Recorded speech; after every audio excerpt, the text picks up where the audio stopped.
Toda a Bíblia aponta para a pessoa de Cristo Jesus.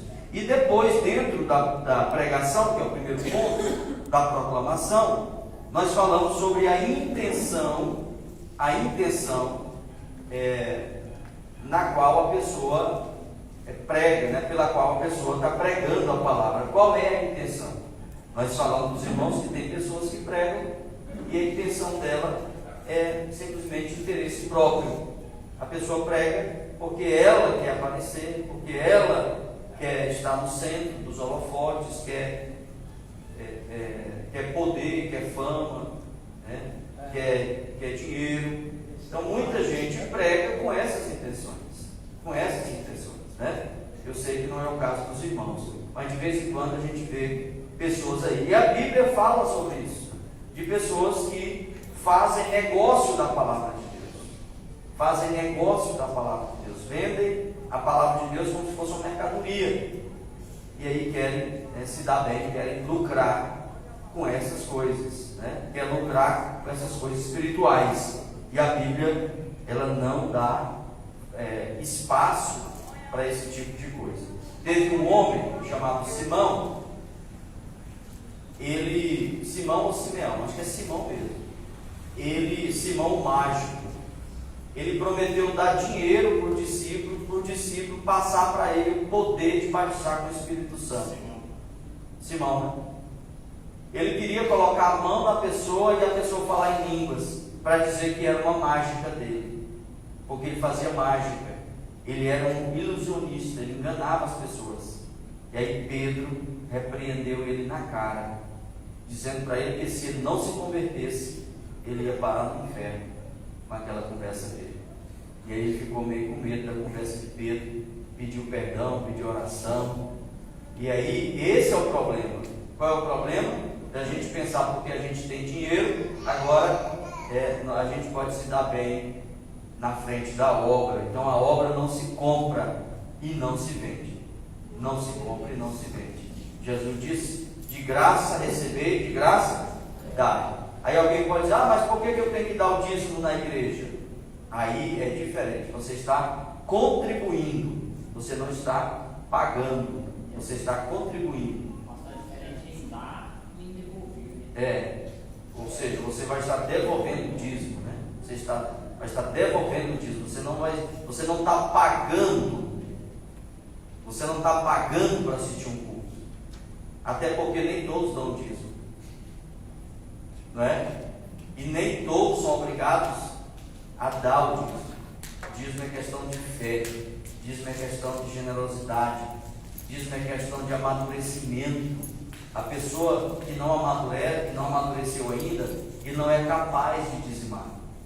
E a culpa talvez não seja nem só dele, né? De quem não dizima, talvez ele não aprendeu, não ensinaram, ele se decepcionou, uma série de coisas. Então, o sinal de uma pessoa madura, de uma pessoa que já amadureceu na fé, um sinal desse é a questão financeira. Ele não tem dificuldade de ajudar a obra financeiramente, porque ele já amadureceu na fé, ele entende que isso faz parte da caminhada. Então, há uma diferença de usar a obra de Deus para ganhar dinheiro, e a outra diferença é contribuir para a obra de Deus. A gente tem que separar as coisas, porque senão alguém pode dizer: eu conheço um pastor ali que tem 3 fazendas, então por isso eu não vou dizimar lá no Boa Vista. Aí, se você fizer assim, você vai estar pecando, porque a obra, se alguém faz uma coisa errada, não significa que a obra toda está errada, né? É aquele negócio que a pessoa fala: todo pastor é ladrão. É verdade? Eu pelo menos não sou. Eu luto para não ser, né, ladrão. Então, todo pastor é ladrão? Eu acho que não. Né, Celso? Acho que não. Todo negro é bandido? Também não é. Então a gente não pode generalizar, né? Dizer assim: não vou dar o dízimo porque todo pastor é ladrão. Eu acho que a pessoa dizer isso, ele deve estar pecando.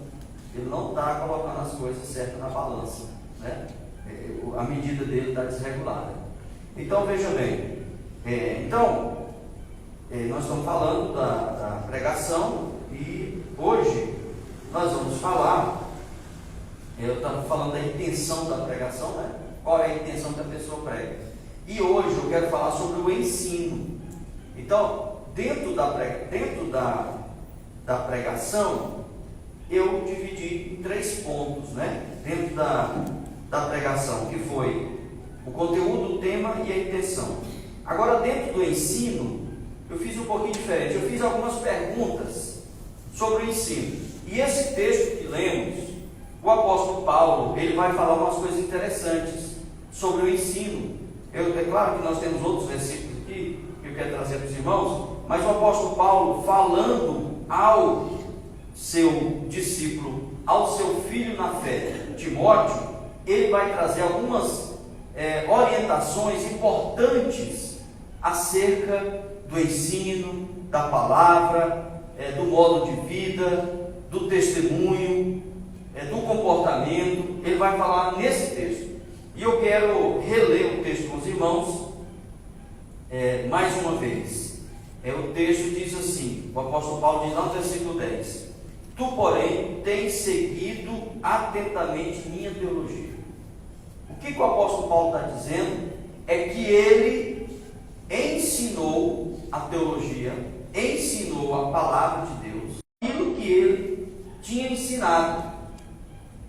Porque, irmãos, quando a gente ensina a palavra de Deus, o mínimo que a gente espera como resultado é que os irmãos passem como o apóstolo Paulo disse aqui, que os irmãos passem a seguir aquilo que está sendo ensinado. Porque quando nós trazemos a palavra de Deus, a nossa intenção é que aquilo se torne verdadeiro em nossa vida, na vida da igreja. A gente não fala aqui somente por falar. Se fosse assim, eu poderia gravar e ligar aqui o som e deixar a gravação tocando, para os irmãos escutarem. Eu mesmo que sentar ali para escutar a gravação. Mas não é só falar. O apóstolo Paulo diz assim, tu porém tens seguido atentamente minha teologia. Olha só o que Timóteo estava fazendo em relação àquele que ensinou ele. Timóteo era o crente e Paulo o pastor. E Paulo está dizendo, Timóteo, você tem seguido a minha teologia. Ou seja, você tem obedecido aquilo que eu tenho ensinado. Depois ele diz, você tem seguido o meu, está lá, ó. Você tem seguido o meu, depois da teologia, procedimento. Paulo está dizendo, Timóteo, você tem seguido o meu ensino. Quando ele fala teologia, ele está falando do ensino. Você também tem seguido o meu procedimento. O que é procedimento? O que é uma pessoa seguir o meu procedimento? O que é, Celso? Ver se ela está acompanhando o que ela ensinou. Mas o que é o meu procedimento? O que é uma pessoa seguir o meu procedimento? Está seguindo o meu exemplo de vida. É a maneira que estiver vivendo, né? Não é só o que Paulo falava, era o que ele vivia também. Ele está dizendo, Timóteo, você está seguindo o que eu estou ensinando e você está seguindo o que eu estou vivendo. É isso que ele está dizendo para Timóteo. Ele continua dizendo, você está seguindo os meus propósitos. Não está escrito aqui, propósitos? Ele está dizendo para Timóteo, Timóteo, você está seguindo os meus propósitos. Qual era o propósito de Paulo? De fazer a obra de Deus, de fazer a vontade de Deus. Paulo chegou a dizer assim, sede meus imitadores, como eu sou de Cristo Jesus. Então Paulo estava dizendo, olha meus irmãos, vocês querem saber como é que é ser crente? Olha para mim e veja como que eu estou vivendo. Irmão, isso é pesado, não é? Mas o apóstolo Paulo diz para Timóteo a mesma coisa em outro versículo. Ele diz assim, Timóteo, seja o exemplo dos fiéis. O que é isso? O que Paulo estava dizendo para Timóteo? Timóteo, seja o exemplo dos fiéis. Não é coisa da nossa cabeça. Eu não estou criando nada quando eu digo que a nossa vida é um testemunho e que as pessoas do mundo olham para nós. Eu não estou criando isso. Isso está na minha paciência. O apóstolo Paulo era paciente. Ele ensinava, os irmãos às vezes queriam bater nele, ele continuava ensinando, os irmãos às vezes queriam matar ele continuava ensinando. Por isso que ele disse: Timóteo, você tem seguido a minha paciência, você tem seguido o meu ensino, o meu procedimento, como que eu tenho me comportado, você tem seguido o meu propósito, qual é o meu propósito, você tem seguido a minha fé, você tem seguido a minha paciência. Aí ele continua depois da paciência: o meu amor, e você tem seguido a minha perseverança. Agora, na hora das perseguições, Timóteo não estava seguindo ele, mas Timóteo estava, está escrito aí no versículo, próximo versículo: você tem observado as minhas perseguições. Por quê? Porque Timóteo não estava sendo perseguido como Paulo. Agora ele não está seguindo as perseguições de Paulo, ele está observando. Aí ele está dizendo: você tem observado as minhas perseguições e aflições que sofri em Antioquia, Icônio e Listra. Quantas perseguições suportei, contudo o Senhor de todas me livrou. De fato, todas as pessoas que almejam viver, de que forma? Está escrito aí, de que forma? Versículo 12: piedosamente em Cristo Jesus serão perseguidas. O que Paulo está dizendo no versículo 12 é que todo aquele que quer seguir a Jesus de forma piedosa vai sofrer perseguição. Qual é o crente que não sofre perseguição? O mundo persegue, o diabo persegue, a própria natureza dele persegue ele, Então o crente sofre perseguição. Aí vamos aqui versículo 14. O 14: tu, no entanto, permanece aonde, irmãos? No ensino que recebeste e sobre o qual tens plena convicção, sabendo perfeitamente de quem o tem aprendido. Irmãos, é por isso que a gente tem que saber quem é que está nos ensinando. O apóstolo Paulo está dizendo que Timóteo tinha plena convicção. Está falando aqui, você tem a plena convicção e você sabe perfeitamente de quem você aprendeu. De quem foi que os irmãos aprenderam? Quem foi o pastor que ensinou os irmãos a caminhar na fé? Quem foi? Você sabe quem é ele? Você permanece naquele ensino que você recebeu? Porque Paulo está dizendo: tu, no entanto, permanece no ensino que recebeste e sobre o qual tens plena convicção. Ou seja, a pessoa tem a plena convicção que ele foi ensinado e ele permanece naquele ensino e ele sabe quem foi que ensinou ele. Ele sabe quem foi que ensinou. Todos nós temos que ter alguém que nos ensinou. Todos nós. Porque ninguém vem para a igreja sabendo, conhecendo, tendo conhecimento da palavra de Deus. Ninguém. Porque quando a gente vem do mundo, a gente vem totalmente cego. Não era assim? Porque no mundo a gente não compreendia as coisas de Deus. Porque a Bíblia diz que as coisas de Deus são espirituais e elas se discernem espiritualmente. E lá no mundo a pessoa está cega e está morta espiritualmente. Então ela não compreende as coisas do Espírito de Deus. E as coisas do Espírito de Deus, para a pessoa que está lá no mundo, elas parecem o que para eles? Loucura. A Bíblia diz que as coisas espirituais para as pessoas do mundo parecem loucura. Eles não compreendem, não entendem. Agora, quando a pessoa se converte, a mente abre, os olhos se abrem, e a pessoa então começa a compreender a vontade de Deus. Ela começa a entender a Bíblia.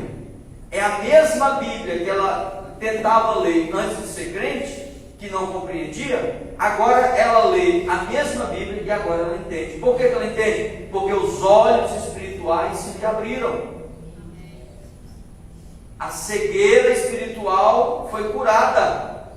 O Deus desse século, que serve o entendimento dos incrédulos, a partir do momento que esse incrédulo passa a crer e vem para a presença de Deus, o Deus desse século não cega mais o entendimento dele, não consegue mais cegar o entendimento dele. Então, meus irmãos, eu quero falar da importância do ensino. Eu estou tentando hoje começar a falar do ensino. Eu estou lendo esse texto comprido para os irmãos, passo a passo, mostrando para os irmãos o que Paulo está dizendo para Timóteo, a importância de você ter alguém que te ensinou. Você não aprendeu sozinho, você não caiu de paraquedas, foi Jesus que te salvou, foi Ele que te resgatou, foi Ele que te chamou e você disse sim. Você não caiu aqui, furou o teto e caiu aqui dizendo assim: aonde que eu estou? Quem sou eu? Aonde que eu estou? Você não caiu assim desse jeito, aqui dentro. Você veio porque você foi chamado, você foi escolhido, você foi nomeado, você foi santificado e você foi lavado pela presença do Espírito Santo no seu coração. É por isso que você está aqui. Não foi nem você que escolheu. Ah, foi eu que quis ir para a igreja. Engano seu. No dia que você nasceu aquele sentimento no seu coração, ali já era Deus trabalhando na sua vida, já era o Espírito Santo te convencendo do pecado, da justiça e do juízo e trazendo você para a presença de Deus. O homem não tem, o ser humano não tem mérito nenhum nessa chamada. A única coisa que o ser humano pode fazer é olhar para Jesus e balançar a cabeça e fazer assim. Ele só dá conta de balançar a cabeça, não dá conta de fazer mais nada. Quem faz o restante é Deus. Meus queridos, então, versículo 15, coloca o 15 aí, ou abra a sua Bíblia no 15. A Bíblia vai dizer assim no 15: porque desde a infância sabes as sagradas letras. Quem é que desde a infância sabe a sagrada letra? Quem é que nesse versículo aqui? Timóteo. Aí ele fala assim: que tem o poder de fazer-te sábio para a salvação por intermédio da fé em Cristo Jesus. Versículo 16: toda a escritura é inspirada. O que mais que ela é? Ela é inspirada, ela é proveitosa para ministrar a verdade, para repreender o mal. A Bíblia tem esse poder mesmo? Sim. Tem. A Bíblia, ela é inspirada e ela é proveitosa para ministrar a verdade? Sim ou não? Todo o tempo. A Bíblia, ela é inspirada e ela é proveitosa para repreender o mal? Para corrigir os erros? E para ensinar a pessoa a viver de maneira certa? Olha só o que a Bíblia é capaz de fazer. A Bíblia é capaz de corrigir os erros, ela é capaz de repreender o mal, ela é proveitosa para ministrar a verdade e ela é proveitosa para ensinar a maneira certa de viver. Versículo 16 que a gente está lendo aqui. A Bíblia é poderosa para nos ensinar a maneira certa de viver na presença de Deus. Porque, irmãos, a gente pode até viver de forma errada por algumas circunstâncias ou por não saber a forma correta. Mas a partir do momento que a gente passa a saber a forma correta, a gente não dá conta mais de viver de forma errada. Só se a pessoa quiser viver, só se ela for assim, ela quer forçar mesmo a amizade com Deus e quer viver de forma errada. Aí ela tem que querer mesmo, né, Bruno? Tem uma passagem que eu acho interessante em João 5, 39, 40, quando fala assim: vocês estudam a Sagrada Escritura porque testificam de mim, mas não quiseram vir a mim para ter vida. Aqui.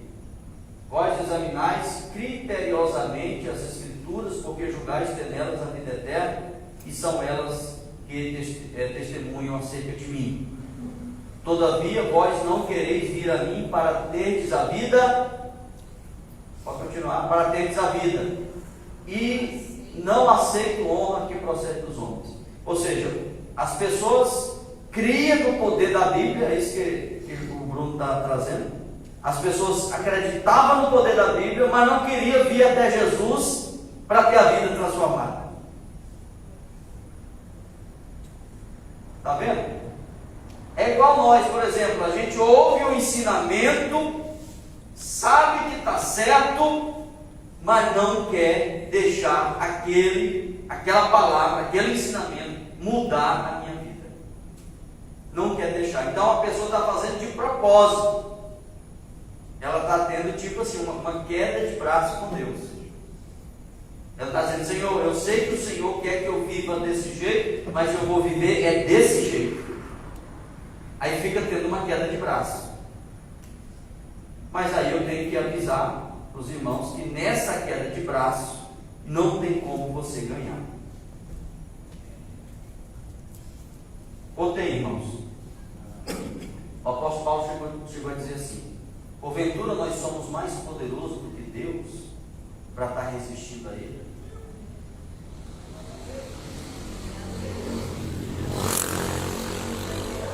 Falta de conhecimento da verdade, que a palavra do Senhor. Sim. Faz muita coisa errada e acha que não está errado por Sim. falta de conhecimento. Sim, da palavra.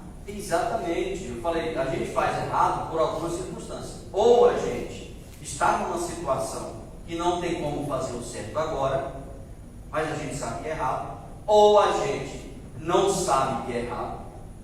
Ou a gente sabe que é errado e está forçando a amizade com Deus. Aí é forçar a amizade. Aí depois quer que Deus abençoe, né? Depois quer que Deus abençoe, você está forçando a amizade. Você está fora da regra e querendo que Deus te abençoe, né? Então fica um pouco complicado, certo?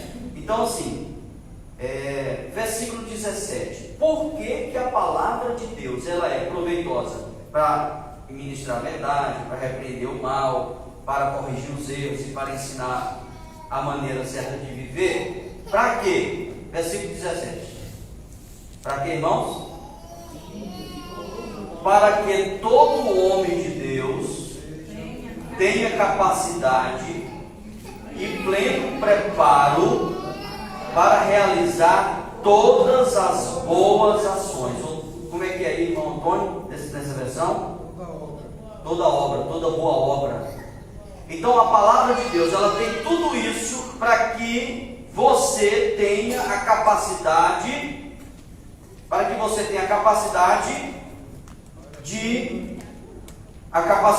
e o preparo para realizar a boa obra de Deus, ou todas as boas ações da obra de Deus. Então a palavra de Deus tem essa capacidade de nos preparar, irmão Antônio. Antônio, sua lanterna está acesa, é de propósito? Ah, tá, desculpa. Sei que o senhor estava sem saber. Então, a palavra de Deus tem essa capacidade, irmãos, e ela só vai fazer isso através do ensino. Olha só o que a Bíblia diz sobre o ensino, lá no Antigo Testamento ainda: ensina o menino no caminho em que deve andar, para que quando ele cresça, ele não se desvie dele. Dele quê? Do caminho. Aprendeu, né? Porque aprende, não é? Então eu estou trazendo essa introdução para os irmãos, para falar para os irmãos a importância do ensino. Por isso que eu já disse aqui para os irmãos, tem 3 trabalhos na igreja que eu gosto muito. Não é que eu não gosto dos outros trabalhos, mas eu gosto da escola dominical. Por que eu gosto da escola dominical? Porque a escola dominical está envolvida com o ensino e com a aprendizagem. Eu gosto do culto de ensino. Por que eu gosto do culto de ensino? Porque o culto de ensino, o nome já diz, o culto da família já diz. Nós estamos aqui para aprender, e é aprendendo que a gente faz. A gente só faz aprendendo. A gente tem que aprender a fazer e saber como fazer. E aí é no culto da família, no culto de ensino. E o outro culto é o culto de ceia. É o culto de ceia. É a escola dominical, o culto de ensino, o culto da ceia do Senhor. São os trabalhos que mais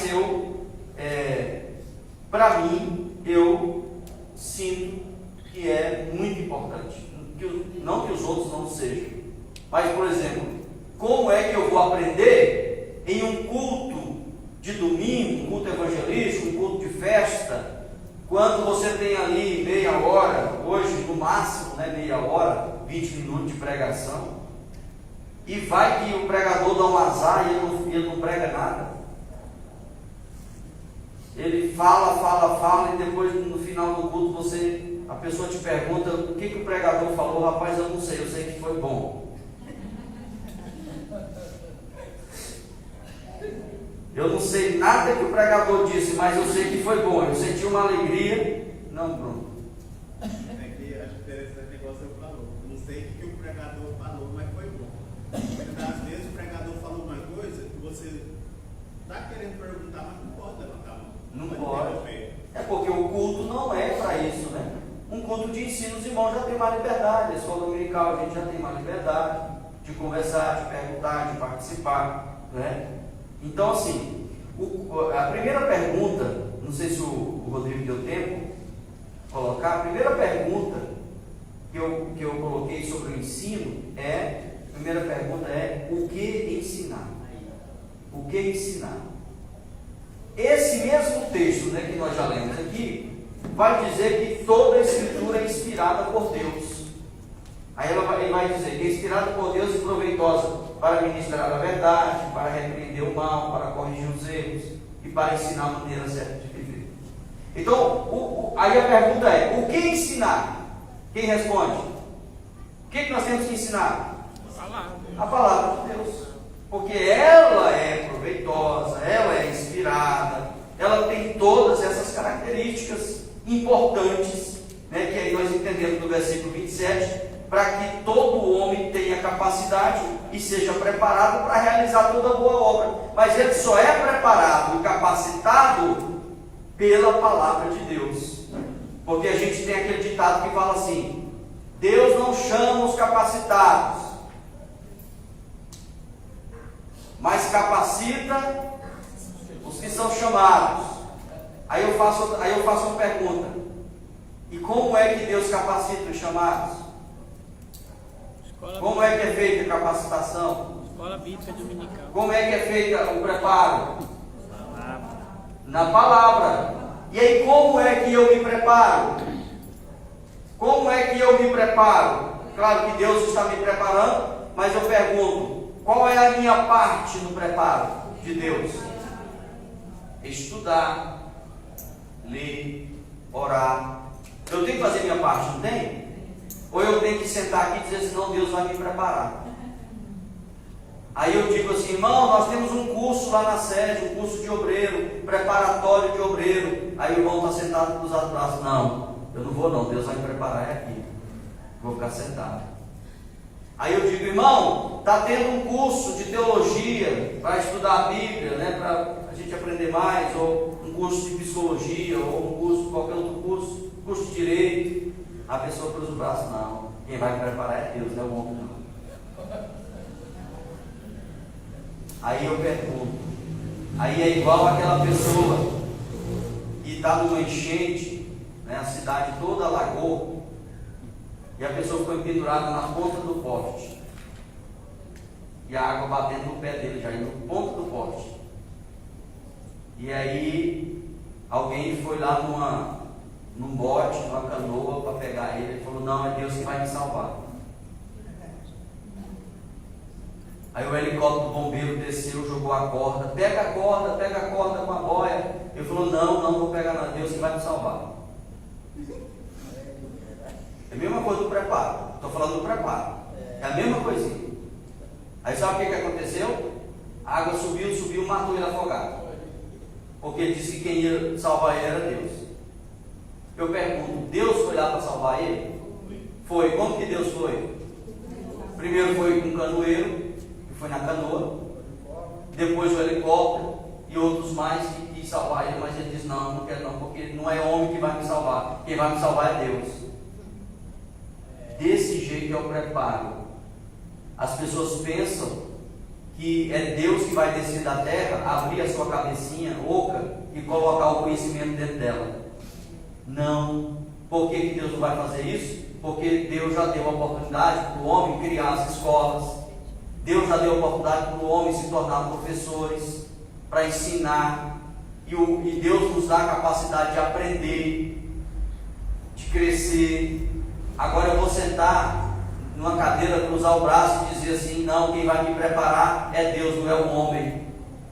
Ora, é exatamente o contrário do que Paulo disse. Paulo disse para Timóteo: Timóteo, você tem seguido a minha teologia. Timóteo, você tem seguido o meu procedimento, o meu comportamento. É Deus ou é Paulo que está falando com Timóteo? É Paulo. E de certa forma é Deus que está falando com Timóteo através de Paulo. Paulo está dizendo: tu tens seguido a minha teologia, o meu ensino, e você sabe muito bem quem é que tem te ensinado, quem foi que te ensinou, você sabe quem eu sou. Timóteo foi ensinado por Paulo. Quem dera, irmão, se a gente tivesse um apóstolo Paulo para nos ensinar a ser crente. Quem dera. Quem dera, talvez a gente era outro crente, outro tipo de crente. Pois bem, então, o ensino, né, a palavra de Deus, ela serve para nos preparar, irmãos. Mas como que eu vou me preparar? Estudando essa palavra, crescendo nesse conhecimento. A Bíblia diz que é crescendo na graça e no conhecimento do nosso Senhor Jesus Cristo. Nós temos que crescer, a gente não pode aceitar Jesus e continuar do mesmo jeito a vida inteira. A palavra de Deus, ela nos compara a uma árvore. Quando você planta uma árvore, ela não fica ali a vida inteira do jeito que você plantou. Fica. Como é que vai acontecer com ela? Ela vai crescer. Ainda que você diga assim: não é para crescer, vai lá e todo dia você fala no ouvido dela de manhã: não é para crescer. O que vai acontecer com ela? Se você colocar água, adubo, o que vai acontecer com ela? Ela vai crescer. E se ela for uma árvore frutífera, e quando ela estiver no tamanho certo, na idade certa de dar o fruto, se você chegar para ela e dizer assim: não é para dar o fruto, ela vai deixar de dar o fruto? Não, porque ela vai dar o fruto na estação certa. Salmo 1. Salmo 1. Aquele que faz a vontade de Deus é como uma árvore plantada à beira de um riacho, e que ele vai dar o fruto na estação certa, na hora certa, irmão. Você tem que frutificar. Você não pode ficar do mesmo jeito que você aceitou Jesus há 10 anos atrás. Você tem que dar fruto, porque você é uma árvore no jardim de Deus. Você tem que dar fruto. Ele é como a árvore. Volta aí, Rodrigo, um pouquinho para trás. Ok. Abençoado com felicidade é o homem que não segue o conselho dos ímpios, não se deixa influenciar pela conduta dos pecadores, nem se assenta na reunião dos zombadores. Ao contrário, a sua plena satisfação está na lei do Senhor, e na sua lei faz o quê? Medita dia e noite. Depois disso, ele vai ser como uma árvore plantada à margem de águas correntes, dá fruto no tempo apropriado, e suas folhas não murcham, e tudo quanto realiza prospera. Está vendo como o crente não pode permanecer do mesmo jeito de quando ele aceitou Jesus? Naquele dia que ele aceitou Jesus, a semente da árvore foi plantada. Daquele dia em diante, ele vai ser uma árvore dessa. Ele vai crescer, ele vai fazer o discipulado, ele vai aprender a ler a Bíblia, ele vai aprender a orar, ele vai aprender a perdoar, ele vai aprender a ter comunhão, ele vai aprender a amar a Deus. Mas vai chegar uma hora, irmão, que ele vai ter que frutificar. Vai chegar chegar uma hora que ele não vai mais sentar para aprender, ele vai se levantar para ensinar.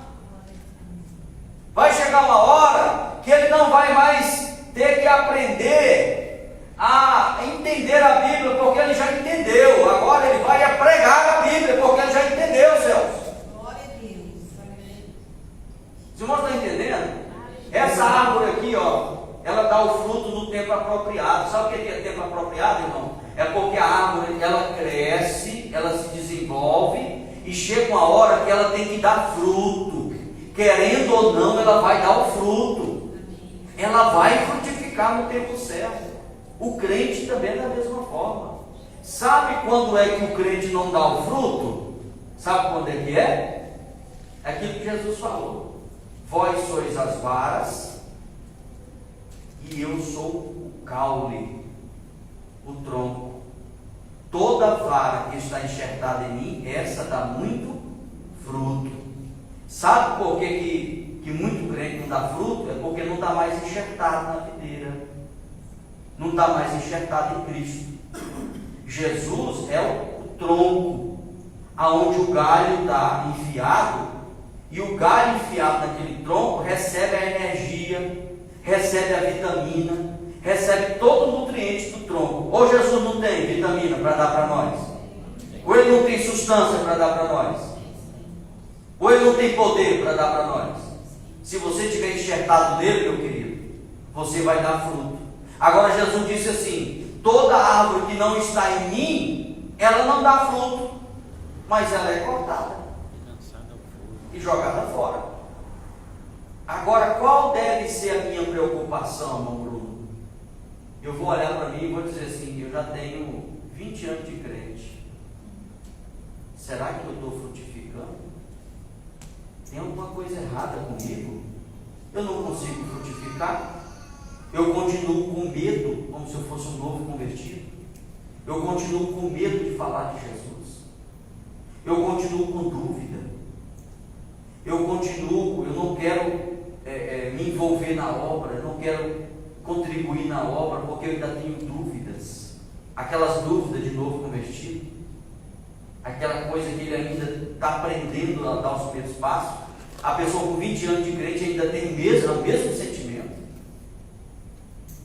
ainda tem medo de falar de Jesus, ainda não sabe como fazer o jejum, ainda não sabe como ler a Bíblia, ainda não entende a Bíblia. Com esse tempo todo de crente, tem alguma coisa errada, irmão.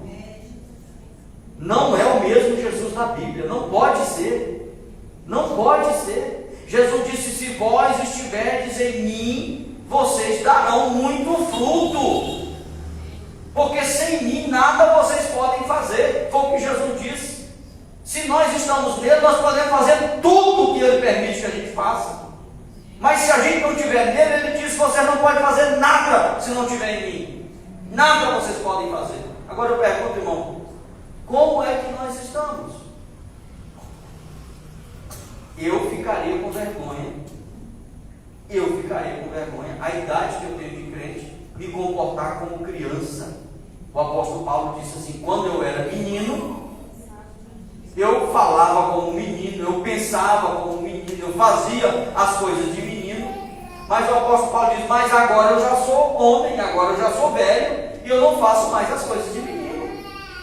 Na fé é da mesma forma. Na fé, a gente tem um tempo que a gente é menino, porque a gente nasceu de novo, e a gente nasceu como uma criança. É claro, tem momento que a gente é criança na fé, mas chega uma hora, irmão, que não dá mais para você ser criança na fé. Chega uma hora que você vai ter que crescer, você vai ter que envelhecer, você vai ter que amadurecer. Imagina eu dessa idade na casa dos meus pais, dependendo do meu pai em tudo. O irmão Antônio, imagina o senhor dessa idade, já é avô, igual eu, lá na casa do seu pai, dependendo do seu pai ir na rua comprar coisa para você, dependendo de tudo. Ficaria legal, irmão Antônio? O senhor ficava satisfeito? O senhor ficava à vontade? Eu também não, irmão. Eu não ficaria à vontade, irmão Celso, na casa do meu pai, da minha mãe, dependendo dele, como se eu ainda fosse uma criança de colo, como se eu ainda fosse uma criança adolescente, uma criança que ainda não tem juízo. Pessoa já velha, desse jeito é crente dentro da igreja. Desse jeitinho é crente dentro da igreja. Crente já velho, que você espera que ele te ensine, que você espera que ele é que te puxe, está lá dando trabalho, está lá com a cara virada, coisa de menino dando birra. Quem que dá birra, irmão? É menino. É menino que dá birra. Agora, irmão, se tem um irmão que é novo convertido e está dando birra, aí a gente entende. Não, é porque o irmão é novo, a irmã é nova na igreja, o irmão é novo na igreja. Vamos ter paciência, é assim mesmo. O irmão vai amadurecer, o irmão vai crescer. Vamos esperar um pouco mais. Que a gente também não pode ser intransigente, né? A gente não pode ser impaciente, tem que esperar a fase. Nós não tivemos a fase de adolescência, o nariz inchou, o beição, o cabelo, o sovaco cheio de cabelo. Não tem o momento da adolescência? A voz engrossou, né? É a fase, passa, depois a pessoa amadurece, né? Até fica com vergonha das coisas que fez quando era adolescente, fica até com vergonha, mas passa. Não passa, Bruno? Passa. Ou não passou, Bruno? Passou, graças a Deus. Pastor, uma pessoa indecisa dentro da igreja atrapalha muito a vida das pessoas de dentro da igreja. Porque às vezes a pessoa está indecisa no sentido assim: eu quero que a pessoa faça tudo certo que eu estou mandando, mas eu estou fazendo tudo errado como exemplo. A gente vê muito isso aí atrapalha demais. Atrapalha. Então assim, a gente tem que ter paciência com os irmãos que são novos na fé, porque ainda são crianças na fé, estão caminhando, estão aprendendo. A gente tem que ter paciência, tem que andar junto, tem que ensinar. Por isso o apóstolo Paulo disse: Timóteo, você aprendeu de mim, você aprendeu com o meu procedimento, você aprendeu com a minha fé, você aprendeu com os meus propósitos, você viu a minha vida. Então agora, Timóteo, dá sequência. Agora, Timóteo, você está preparado para caminhar sozinho. Agora, Timóteo, você já sabe como é que é ser crente. É como um pai ensinando para o filho. Falou: ó, meu filho, agora eu posso morrer em paz, porque se eu morrer, eu sei que você vai tocar a sua vida. Eu sei que você dá conta agora de se virar, né? O pai morre até tranquilo. Agora imagina o pai morrer e deixar a criança pequenininha. O pai fala: eu não posso morrer agora, eu tenho que criar esse menino, eu tenho que criar essa criança depende de mim. É tão inocente, é tão sem sabedoria, e eu preciso. Aí a gente nem quer morrer, né, irmão Henrique? Isso que o senhor está falando é pesado, pesa muito para a geração de hoje. É pesado. Agora hoje a gente já pode correr tranquilo, se você ensinou seus filhos, porque Paulo ensinou Timóteo. Os irmãos estão percebendo? Os irmãos estão compreendendo? O apóstolo Paulo, nessa segunda carta a Timóteo, ele falou assim, porque essa carta aqui é uma despedida. Paulo está se despedindo de Timóteo. Ele chega a dizer aqui na carta dele, ele falou assim: Timóteo, eu já estou sendo oferecido como uma oferta. Eu combati o bom combate, eu completei a carreira, agora eu guardei a minha fé. O que Paulo estava dizendo para Timóteo, ele falou assim: Timóteo, eu já estou indo para a morte. Eu vou ser morto. Herodes vai me matar, a minha sentença já está marcada, eu vou morrer tal dia, eles vão cortar meu pescoço. Mas aí, Timóteo, tudo que você aprendeu de mim dá sequência. Você viu como que eu vivi? Ele está se despedindo, porque quando esse versículo aqui, ó, capítulo 4, versículo 6, quando ele diz assim, ó, quanto a mim, está falando, agora eu vou falar de mim, Timóteo, quanto a mim, já estou sendo derramado como vinho na oferta de libação. O momento da minha partida se aproxima. Por quê? Porque já estava marcado o dia dele ser morto. Ele recebeu pena de morte, o apóstolo Paulo. Ele foi decapitado, cortaram o pescoço dele vivo. E ele estava dizendo, quando ele disse assim, Timóteo, eu já estou sendo derramado. É porque ele ia colocar a cabeça, o pessoal ia cortar a cabeça com a espada e o sangue dele ia derramar. Ele estava dizendo porque existia uma oferta no Antigo Testamento chamada libação. A libação era o sangue numa vasilha e ele derramava o sangue assim, ó, oferecendo a Deus aquele sangue da oferta. Era a libação. Paulo estava dizendo, quanto a mim já estou sendo derramado como vinho na oferta da libação. Ele estava falando o seguinte, o meu sangue vai ser derramado para Deus, eu estou oferecendo o meu sangue para Deus. Quando eles cortarem minha cabeça, é como a vasilha que vai estar derramando a oferta. E aí Paulo, a cabeça dele rola para um lado, o sangue jorra, e ele está dizendo, esse sangue eu estou oferecendo para Deus. E agora ele está dizendo para Timóteo, Timóteo, você aprendeu de mim.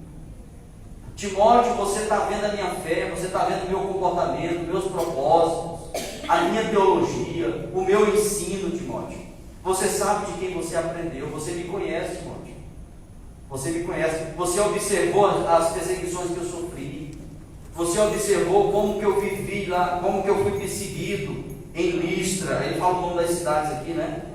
Como que eu fui perseguido em Listra, em Antioquia, em Icônio, foram os locais por onde Paulo passou e foi muito perseguido, porque ele estava pregando a palavra e as pessoas perseguindo ele, os judeus, né, que não queriam que ele pregasse, e ele lá falando de Jesus sendo perseguido, as pessoas apedrejando ele, arrastando ele, e ele continua aprendendo ele, porque ele fala das prisões aqui, né? Ele estava preso quando ele escreveu essa carta para Timóteo, ele estava lá em Roma preso, e já estava indo para ser morto, sentenciado, e aí ele escreve, Timóteo, você tem aprendido de mim, agora Timóteo, continua a obra. Timóteo, continua a obra. Timóteo, não para. Timóteo, não desanima. Não desanima, Timóteo. Hoje ser crente está fácil demais, está dando Não volta. desanima, Timóteo.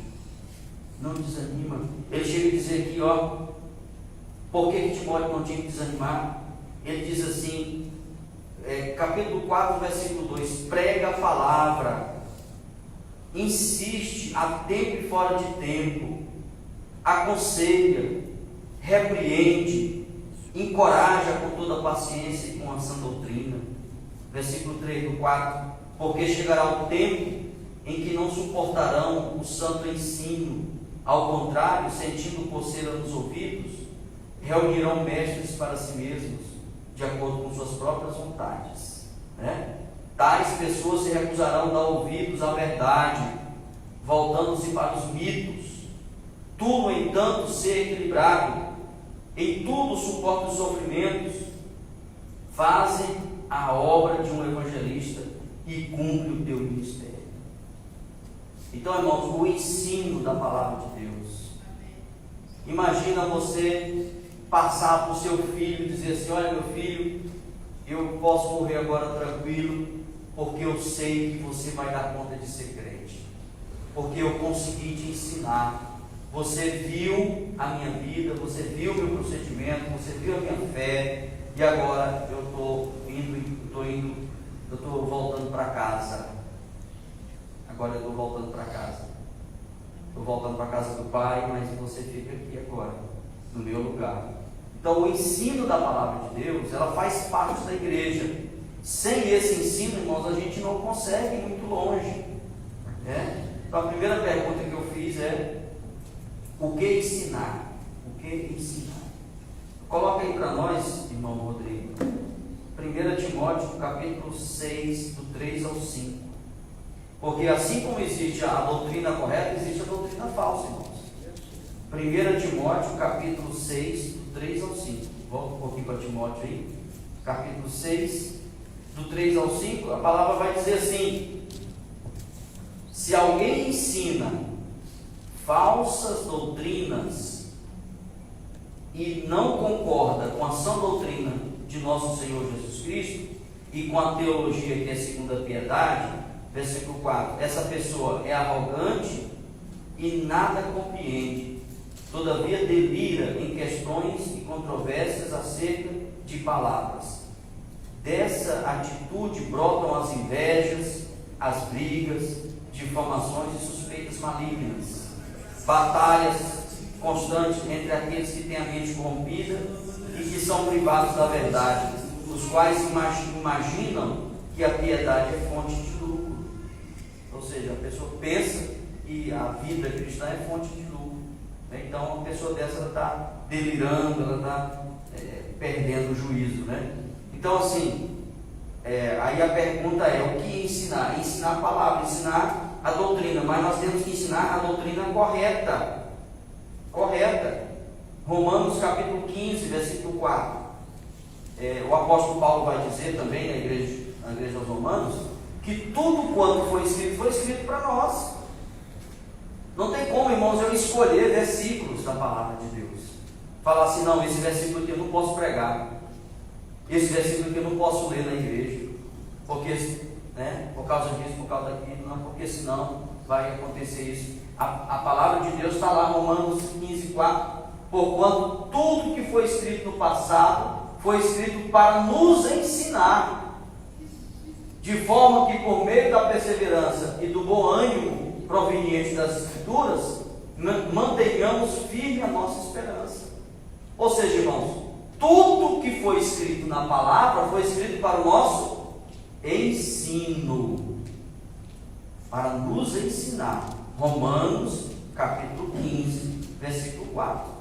Tudo que foi escrito no passado, é porque a Bíblia foi escrita no passado, foi escrito também no passado de Paulo, que o Antigo Testamento já existia. Ele está dizendo, tudo quanto foi escrito no passado, toda a escritura que está escrita lá, foi escrita para o nosso ensinamento, para que nós aprendamos sobre Deus, quem é Deus, obedecer a Deus, amar a Deus, ter a vida mudada, ter a vida que faça sentido, que tenha significado para nós. Agora eu quero aqui a última pergunta. A pergunta é o que ensinar. A próxima pergunta, olha lá, onde é ensinar? Aonde é que nós temos que ensinar? Ou aonde a igreja tem que ensinar? Olha o versículo ali, ó. E todos os dias, aonde? No templo, bem como aonde? De casa em casa, não deixavam de pregar e ensinar que Jesus é o Cristo, ou que Jesus é o Messias. Então eles pregavam aonde? No templo, e aonde mais, irmão Antônio? De casa em casa. Não era só numa casa. E quando, eu vou explicar mais para os irmãos, quando aqui está dizendo que eles, todos os dias no templo, eles pregavam e ensinavam sobre Jesus, nesse templo aqui não era a igreja, irmãos. Não era a igreja, irmão Celso. Esse templo aqui é o templo judaico.